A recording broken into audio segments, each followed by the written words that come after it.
할렐루야! 이제 5월 마지막 주일이 되었어요. 이 계절의 여왕, 이 5월 달에 수많은 꽃들이 피는데 이 꽃 중에 꽃은 어떤 꽃이라고 여러분들 생각하시는지요? 저는 장미라고 생각합니다. 장미. 왜?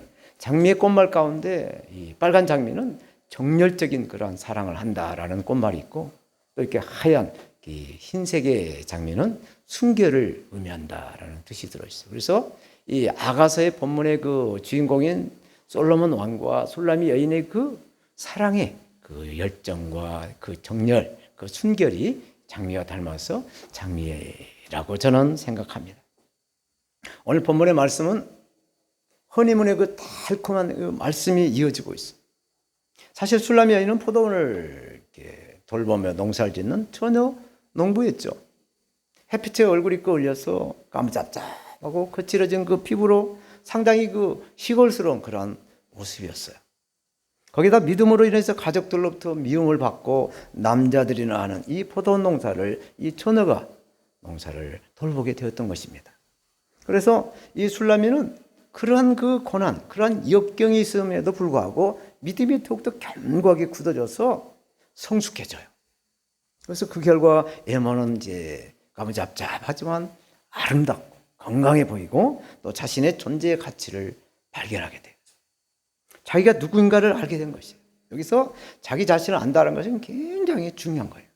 우리가 성경을 보면 출애굽할 때 이스라엘 백성들이 그 백성의 그 자존감, 자신감, 자신의 그 존재를 알지를 못하기 때문에 그냥 불평과 불만을 해서 한 열흘 안에 이렇게 가나안으로 갈 수 있는 거리를 40년을 뺑뺑 돌게 하는 그 하나님의 그 뜻을 보게 됐죠. 그래서 우리가 주인과 종, 주종과 이 주인과 종의 관계를 빨리 파악해야 우리가 시련이 오고 어려움이 닥쳤을 때 그 기간이 짧아진다라는 얘기죠.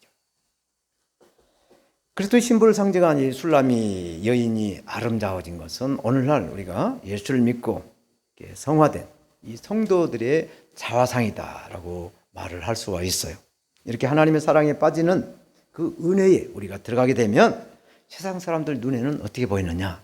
광신도로, 세상 말로 미쳤다라고 말을 들을 수가 있어. 그런데다가 또 연단을 받아요. 그러면 육신적으로 또 경제적으로 완전히 파탄이 나서 그 몰골은 상상할 수 없는 그런 모습이 되는 것이죠. 그러나 하나님은 우리를 그 앉고 서고 일어섬의 모든 것을 다 아신다라고 성경은 말씀하시죠. 또 우리의 그 생각까지도 밝히 아신다라고 말씀을 하세요. 이런 하나님은 우리의 믿음을 인정할 때, 우리 믿음을 인정할 때 우리의 삶은 이제 회복이 되고 영혼육이 좋아져서 햇빛처럼 우리 눈에서 광채가 나고 건강한 그런 믿음의 삶을 살아갈 수가 있습니다. 미국에 수많은 대통령이 있었는데 역대 대통령 가운데 가장 존경받은 대통령이라고 한다면 아브라함 링컨이라고 말할 수가 있어요. 이 대통령이 뭐라고 했느냐? 마찰이 없이 보석을 광나게 할 수가 없듯이 시련이 없이 사람을 완전하게 할 수가 없다라고 말을 했어요. 이렇게 성도는 이 시련을 통해서 정금 같은 믿음이 생긴다라는 말씀을 하고 있습니다. 지난 시간 솔로몬 왕은 술라미 여인에게 이제 청혼을 했죠. 프로포즈를 하자 술라미 여인은 이미 나는 당신에 속해 있고 당신 또한 나에게 속해 있다라고 말을 했죠. 그러나 포도원 농사를 돌봐야 되기 때문에 이 포도원에 여우가 들어와서 망칠 것이 뻔하기 때문에 나는 포도원 농사를 지어야 된다라는 말을 했어. 솔로몬과 술라미 여인들이 하는 일이 있기 때문에 헤어지게 되죠. 그런 이 사랑하는 여인들이 이렇게 떨어져 있으면 밤마다 그리워하고 사모하는 그 간절한 마음이 이제 파수꾼에게까지 연결이 돼서 이제 신랑과 신부는 다시 만나죠. 만나서 혼인 약속을 했죠. 100년 가약을 맺고 이제 결혼 준비를 하죠. 그 결혼 준비를 어떻게 했느냐? 신랑 솔로몬 왕은 가마를 준비를 하고 신부 술라미는 온갖 향료들을 다 준비를 해서 이제 그 가마를 타고 솔로몬 궁으로 이제 들어갑니다. 그래서 오늘 본문은 솔로몬 궁에서 사랑스러운 신부와 그 첫날 밤을 보낸 그 신랑의 사랑 노래를 하고 있어요. 오늘 본문에서 말씀하는 오 나의 사랑, 오 나의 사랑이여 라는 제목으로 이와 입술, 뺨과 목, 그리고 눈과 머리털, 그리고 유방 같은 것을 못먹 같고 못먹 같다라는 대하는 그 말씀에 대한 은혜를 함께 말씀을 풀어서 은혜를 나누도록 하겠습니다. 첫째로 내 사랑 당신은 어예쁘고 어예쁘다 말씀하죠. 솔로몬은 그동안 천여 명의 여인들을 상대한 아주 굉장한 사람이었어요. 그러나 슐람의 그 독특한 순결성의 그 마음이 반해서 결혼을 하게 됩니다. 그리고 신부의 그 몸인 신체 부분에 대한 것을 오늘 본문은 찬양을 해주고 있습니다. 그리스도를 믿는 그리스도의 신부인 교회, 즉 성도를 그리스도로 비유한 솔로몬 왕이 찬양으로 비유하는 말씀을 오늘 본문은 하고 있는 것이죠. 1절 말씀, 내 사랑 너는 어예쁘고도 어예쁘다. 너울 속에 있는 네 눈이 비둘기 같고 네 머리털은 길라 참깨석에 누운 무리염소 같다라고 말씀하셨어요. 여기서 신부의 눈과 머리털을 말씀해 주고 있어요. 너울 속에 있는 네 눈이 비둘기 같다라는 말씀의 뜻이 무엇입니까? 너울은 여인들이 그 햇빛을 이렇게 얼굴에 살짝 가리우는 얇은 그 스카프죠. 그래서 창세기에 보면은 이삭의 그 아내 그 리브가가 이삭에게 올 때 면박을 얼굴에 쓰고 왔다라고 말씀을 하고 있어요.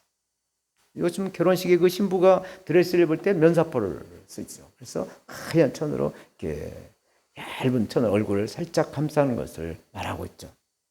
그래서 이 성경의 비둘기로 비유하는 것은 구약에서는 주로 제물의 종류에 대한 그 말씀을 하고 있고 복음서에서는 그 성령을 상징하는 말씀을 하고 있어요.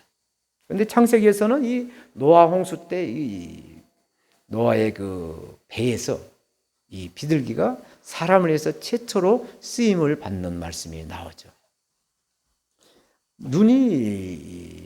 사람의 눈이 비둘기 같다. 이 솔로몬이 찬양하는 그 술람이 여인의 그 눈이 비둘기 같다라는 그 말은 온유하고 순결한 정조가 들어있다라는 얘기를 하고 있어요.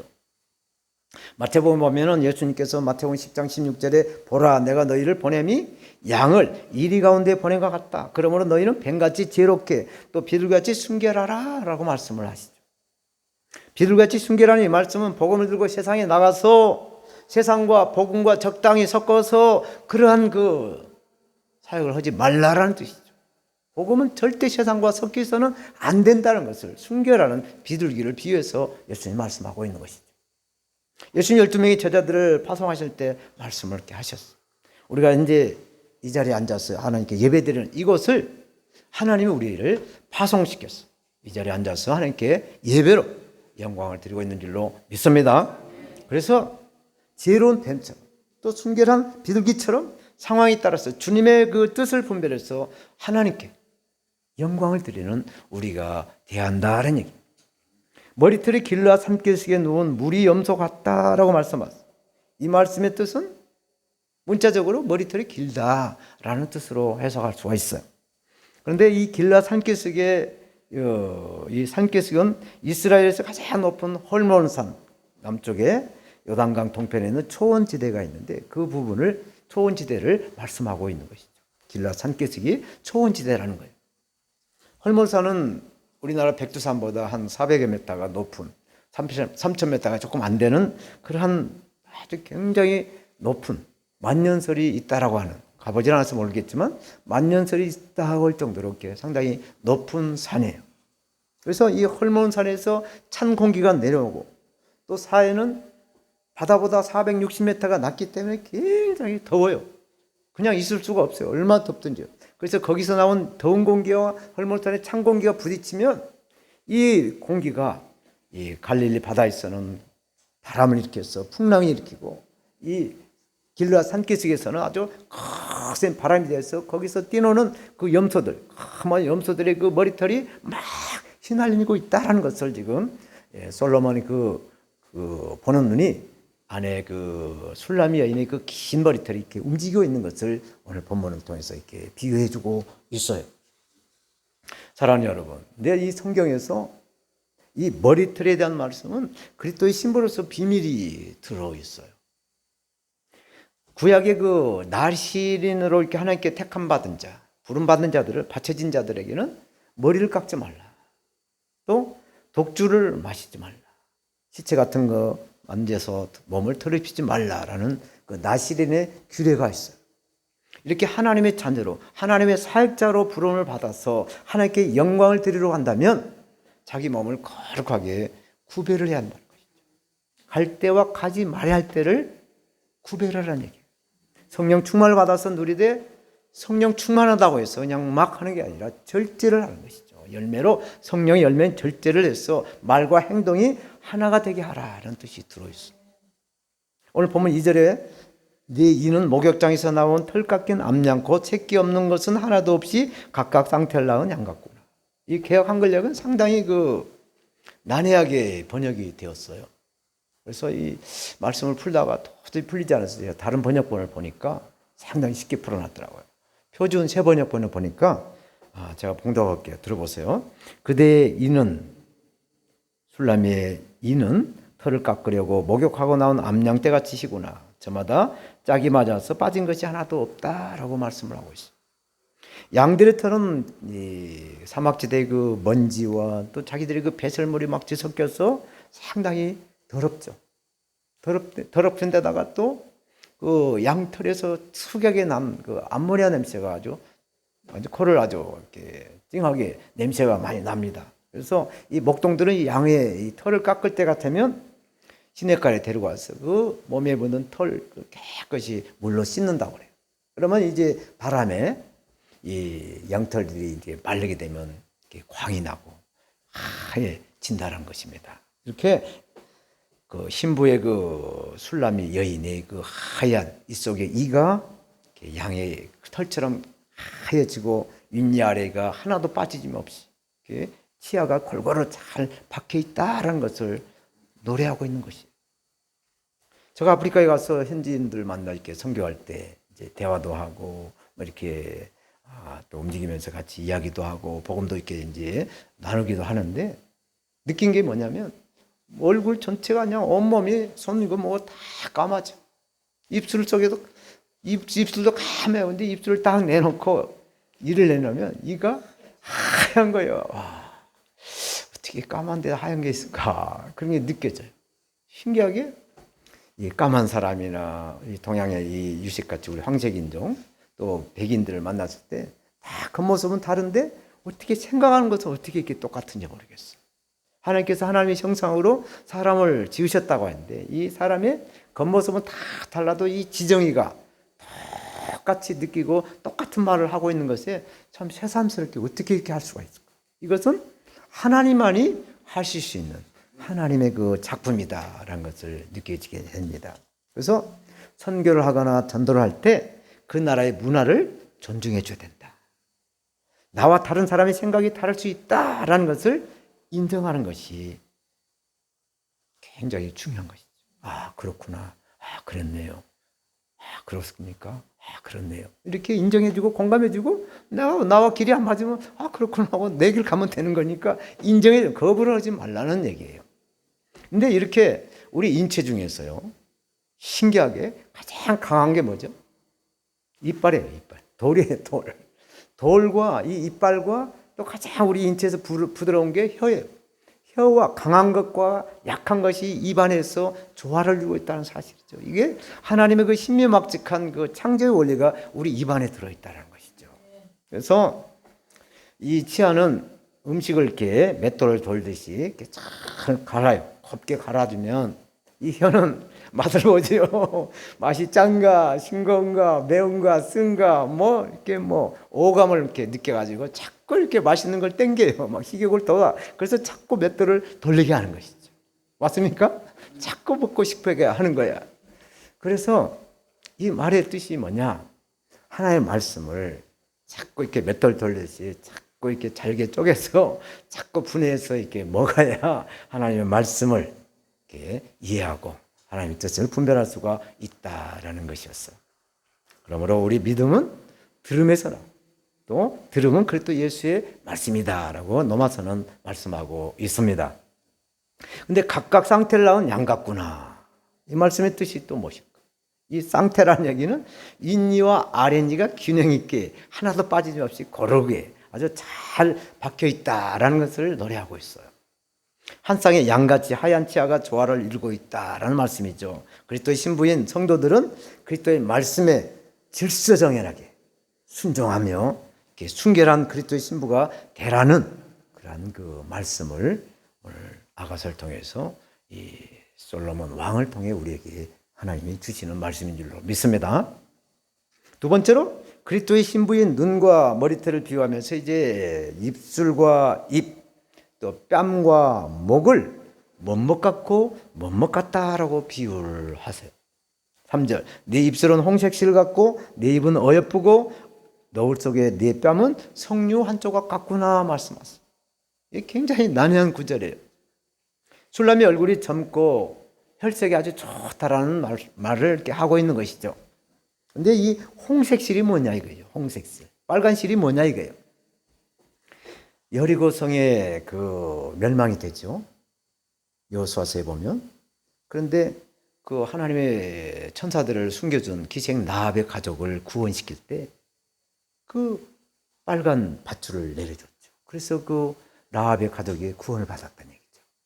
또 출애굽을 할 때 이스라엘 백성들이 이제 마지막 재앙에 장자 재앙일 때 이 어린 양의 그 붉은 피를 문설주에 바르면 그 이스라엘 자녀의 그 유월됐죠. 다 통과가 돼서 이스라엘 자녀들은 한 사람도 죽음을 당하지 않고 다 구원을 받았다라는 그 붉은 피, 그 구원의 은총이 신부인 술라미 여인에게 임하고 있다라는 것을 노래하고 있는 것이에요. 그러므로 입술에 홍색실 같다라는 말씀은 예수 그리스도의 그 대속의 피, 이 십자가의 보혈의 복음을 말씀하고 있어요. 그래서 이 십자가의 대언의 복음을 전하는 입이 아름답다라고 말씀을 하는 것입니다. 로마서 10장 15절에 보내심을 받지 아니하면 어찌 전파리요, 기록된 바 아름다운 좋은 소식을 전하는 자들이 발이함과 같다. 그러니까 우리가 보냄을 받지 않고 어떻게 예수 복음을 전하겠느냐, 그 복음을 전하는 발이 아름답다라고 사도 바울은 로마서에서 말씀하고 있는 것을, 이 기록된 말씀은 이사야 52장 7절 말씀에 이 말씀을 사도 바울은 다시 이렇게 이사야 말씀을 이렇게 견주어서 이렇게 말씀을 하고 있어요. 저는 선교를 다니면서 뭐 구제 사역을 하는 것보다는 티칭, 가르치는 사역. 그래서 복음을 주로 전하고 있어요. 그래서 자비랑하기 때문에 시간, 물질, 또 가지고 간 그 복음을 다 쏟아줘요. 다 쏟아주고 뭐 자료 같은 것도 있으면 달라면 주고 뭐 다 주고 와요. 그러면 얼마나 후련하고 이렇게 마음이 기쁜지 몰라요.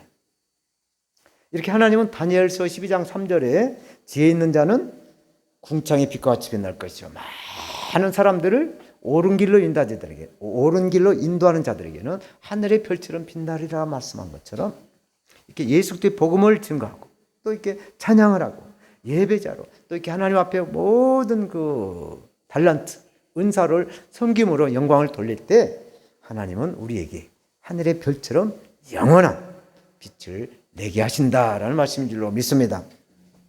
너울 속에 내 뺨은 석류 한쪽 같구나. 석류는 익으면 껍질이 벌어져요. 그래서 벌어져서 겉은 별 볼품이 없어요. 그런데 붉은 그 속살이 드러나죠. 그런데 이 말이 무슨 얘기냐? 이 술라미 여인이 부끄러워서 수줍은 얼굴에 부끄러움을 타서 얼굴이 붉어졌다라는 문자적인 뜻이 들어있어요. 그런데 영적인 뜻은 뭐냐? 예수 그리스도의 신부의 성도는 겉모습보다는 마음의 중심을 잡고 그 중심 속에서 나온 그 믿음이 아름다워야 한다라는 말씀을 하고 있어요.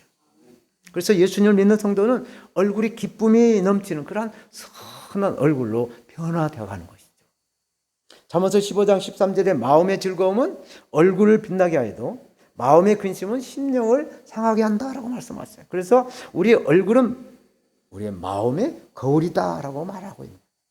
가난한 사람은 자기가 뭐 적게 가져서 가난한 것이 아니라는 거예요. 자꾸 다오다오, 자꾸 뭘 달라고 하기 때문에 그게 가난하다라고 성경은 말씀하더라고요. 그래서 믿음 생활하는 사람들의 그 성도의 얼굴은 현재의 그 상황판이라는 거예요. 현재 그 사람의 얼굴을 보면서 이분이 선한 그 믿음의 대열의 반석에 들어가 있구나 아직은 고난 중에 있구나라는 거 얼굴 보면서 우리가 감은 잡고 있는 것이죠. 그래서 마음을 우리는 다스려야 될 줄로 믿습니다. 무릇 지킬 만큼보다 더욱 내 마음을 지켜라. 생명의 근원이 이에서 납니다. 라고 우리의 마음을 이렇게 잘 지키라는 성경은 계속해서 말씀을 하고 있어요. 4절, 내 목은 군기를 두려고, 군기라는 것은 무기를 두려고 건축한 다윗의 망대, 곧 일천방패 용사의 모든 방패가 달린 망대 같다. 라고 말씀하시죠. 솔로몬은 망대처럼 긴 목을 가진 술람미를 찬양하고 있어요. 저는 잘 모르지만 하여튼 그 미인들, 그 미스 코리아나 뭐 이렇게 미인대 할 때 보면 이 팔등신이라고 있어. 목이 좀 짧지 않고 좀 이렇게 적당히 매치가 좀 긴 사람을 미인이라고 하더라고요. 또 그런 분들이 옷을 입어도 또 옷에 그 폼이 잘 이렇게 옷매무새가 잘 나타난다라고 해요. 그래서 이 술라미 여인이 목이 좀 길었던 것 같아요. 그래서 이 솔로몬은 망대처럼 긴 목을 가진 술라미를 찬양하고 있는 거예요. 솔로몬은 왕자에서 이제 왕으로 권력의 1위, 권력자예요. 그래서 이 솔로몬 왕을 만나기 위해서 예루살렘의 숱한 여인들, 또 이방의 그 숱한 여인들이 솔로몬을 만나려고 얼마나 아부를 하고 또 이렇게 굽실거리면서 이렇게 솔로몬 왕을 만나려고 했겠어요. 그런데 이 술라미 여인은 한갓 화돈의 그 농사짓는 처녀 농부 주제에 아주 당당했다는 얘기예요. 솔로몬 왕께서 아주 다 아부하지도 않고 아주 담대하게 자기 할 말 또박또박 했다라는 말씀을 하고 있는 것이죠. 조금도 비굴하지 않고 담대하게 솔로몬을 만나서 대화를 한 것이에요. 이렇게 진정한 사랑은 구걸도 하지 않고 자기 유익을 구하는 그런 것도 아니라는 것이죠. 그렇기 때문에 당당하다는 얘기예요.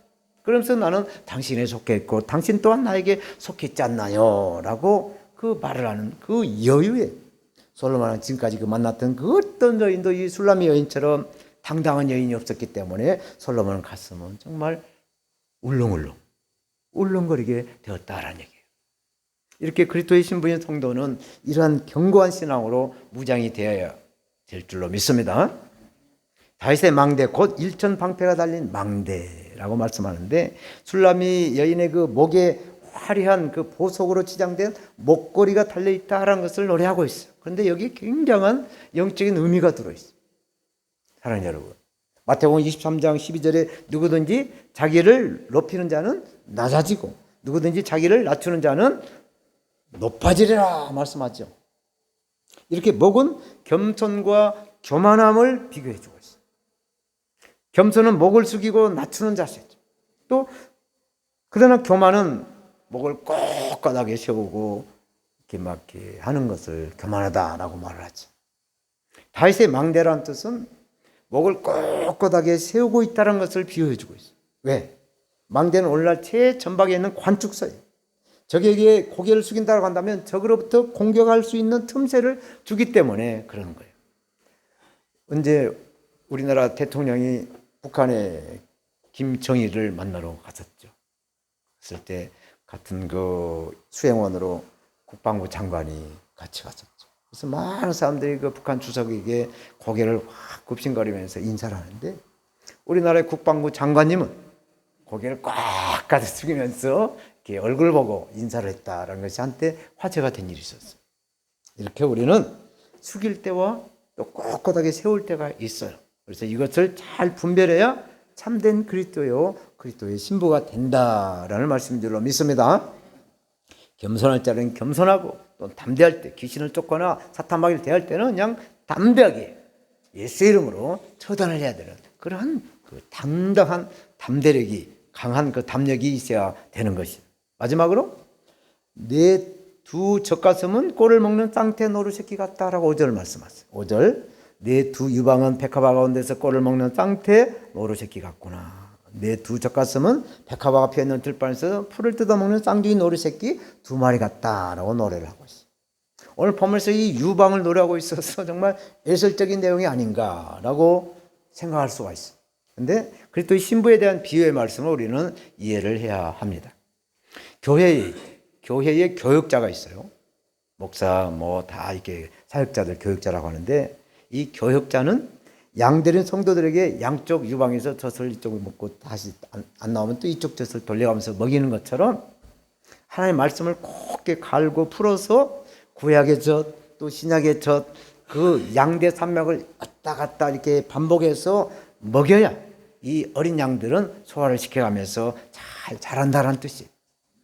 또 그리스도의 신부는 말씀을 이해하고 깨달아야 힘도 받고 위로를 받고, 그래서 그리스도 안에서 인격과 영성의 두 젖가슴이 있는 것처럼 그러한 성장과 성숙을 이루어간다라는 말씀을 하고 있는 것이에요. 백합화는 주로 들이나 산골짜기에서 이렇게 군락을 이루면서 꽃을 피웁니다. 지금 백합화가 필 때가 됐을 거예요.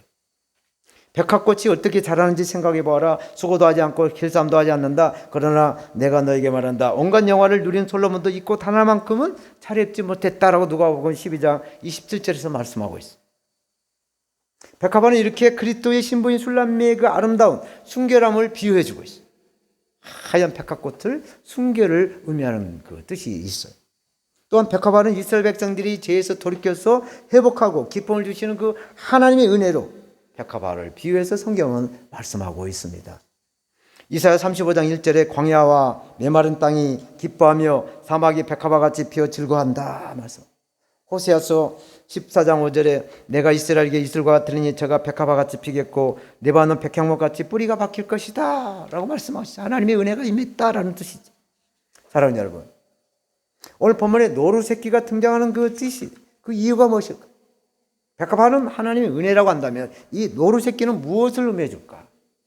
노루는 빨리 달리는 그러한 특징을 가지고 있죠. 이 우리나라 성경은 노루로 이렇게 번역이 되는데 영어 성경 보니까 가젤로 번역이 되어 있어요. 가젤. 그래서 동물의 그 왕국에 보면 가장 빨리 달릴 수 있는 그 제왕이 누구냐? 치타라고 하죠. 치타. 호랑이나 무슨 뭐 사자보다도 더 스피드가 빠른 스피드의 제왕은 치타로 되어 있어요. 그래서 치타들은 가족 사냥 전문꾼, 형제들이 이렇게 포위를 해서 이 만만한 이 가젤 새끼 또 영양의 새끼들을 이렇게 사냥감을 줬고 이렇게 확 달려와서 잡아서 먹고 살아가는 거죠. 근데 이 가젤의 새끼들이나 영양의 새끼들은 이 치타가 이렇게 자기들을 잡으러 오면 얼마나 빨리 도망가는지, 자기 그 생사가 달렸기 때문에 이 그 시속 60km 이상 달리는 그 치타보다 더 빠르게 막 도망가서 이렇게 피해서 자기 그 생명을 유지하는 걸 보일 때 상상을 초월하죠. 그래서 이 치타들은 빨리 달리는 것과 동시에 또 이 사냥률이 상당히 성공률이 저조하다라는 거예요. 뭐 100% 다 잡아먹을 수 없는 거예요. 상당히 사냥률이 떨어져요. 그래서 이렇게 구원받은 성도는, 구원받은 신부는 복음을 들고 땅 끝까지라도 이렇게 달려가서 부지런히 전파하는 성도를 오늘 본문에서 노루로 비유해주고 있어요. 하박국 3장 18절 이하에 보면은 나는 여호와를 즐거워하며 나의 구원의 하나님을 인하여 기뻐하리로다. 주 여호와여 나의 힘이라. 여호와는 나의 힘이라. 나의 발을 사슴같이 하사 나로 높은 곳에 다니게 하신다. 말씀을 해주고 있어요. 우리가 이렇게 하나님의 말씀과 또 이렇게 찬양을 여기저기 다니시면서 하나님께 영광을 드리는 것을 하나님이 굉장히 기뻐 받으신다라는 말씀을 하고 있는 것입니다. 이제 말씀을 맺겠어요. 하나님은 우리를 사랑하기 위해서 예수님을 십자가에 죽이기까지 우리를 사랑하셨어요. 그래서 우리는 지금 예배로 하나님께 영광을 드리고 있습니다. 그래서 찬양으로 또 기도로 섬김으로 말씀으로 교회를 세워가는 이 모습을 하나님이 굉장히 기뻐 받으실 줄로 믿습니다. 오늘 본문에 그리스도를 상징하는 이 솔로몬 왕은 그리스도의 신부인 술람미 그 신체를 비유해서 복음인 예수 그리스도를 증거하고 있어요. 진주조개에 불순물이 이렇게 침투해서 들어오면 이 진주조개는 이 불순물을 제거하려고 살아가면서 일생 동안 이 불순물과 싸우죠. 우리가 말하는 영적 전쟁을 합니다. 그래서 그 결과 천연 진주가 이렇게 만들어져서 사람들은 그 진주를 귀하게 여기죠. 마찬가지로 우리 그리스도의 신부도 십자가의 고난을 생각하면서 우리에게 주어진 이 어려움을 극복하고 또 부활하신 예수님을 묵상하면서 현재의 고난과 어려움을 이겼어요. 참 잘했다라고 칭찬받는 그래서 등과 기름을 함께 준비하는 그리스도의 신부가 다 돼서 하나님께 큰 영광을 드려야 될 줄로 믿습니다. 아멘. 기도하겠습니다.